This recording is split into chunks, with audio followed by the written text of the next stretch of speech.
రైతులారా నమస్కారం. ఎంఎస్పి చెలో ఢిల్లీ. ఈ మధ్య అందరూ దీని గురించే కదా మాట్లాడుకుంటున్నారు.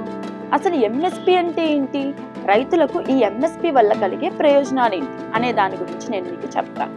ముందుగా ఎంఎస్పి అంటే మినిమం సపోర్ట్ ప్రైస్.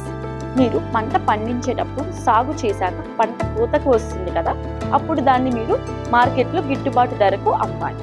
ప్రభుత్వం రైతులందరికీ వారి కష్టానికి తగ్గ ఫలితం రావాలని ఒక గిట్టుబాటు ధరను నిర్ణయిస్తుంది. దానిని మినిమం సపోర్ట్ ప్రైస్ అంటారు. ఆ గిట్టుబాటు ధర అనేది ఈ సంవత్సరం సరిగా ఉంటే వచ్చే సీజన్లో రైతులందరూ మొక్కజొన్న, కాటన్ ఇంకా పప్పు పంటలను వేసుకొని వాటిలో కూడా బాగా లాభం వచ్చి సపోర్ట్ ప్రైస్ బాగుంటే లాభం బాగా వస్తుందని రైతులందరూ ఆలోచించారు. కానీ ప్రభుత్వం ఎన్సీసీఎఫ్, నాఫెడ్ మరియు కాటన్ కార్పొరేషన్ ఆఫ్ ఇండియాతో 5 ఏళ్ల వరకు ఒకే మినిమం సపోర్ట్ ప్రైస్ ఉండేలాగా కాంట్రాక్ట్ మాట్లాడుతుంది. ప్రభుత్వం తీసుకున్న ఈ నిర్ణయానికి రైతులు వ్యతిరేకంగా నిరసనలు చేస్తున్నారు.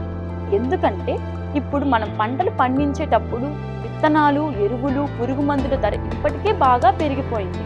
వచ్చే సంవత్సరాల్లో పెరగచ్చు, లేకపోతే తగ్గచ్చు. 5 సంవత్సరాల వరకు ఒకే మినిమం సపోర్ట్ ప్రైస్ ఉంటే రైతులందరికీ లాభాలు ఉండవని భయపడి ఆలోచించి రైతులందరూ ప్రభుత్వం తీసుకున్న ఈ నిర్ణయానికి వ్యతిరేకంగా నిరసనలు చేస్తున్నారు. ఈ నిరసన ఇంకా కొనసాగుతూనే ఉంది.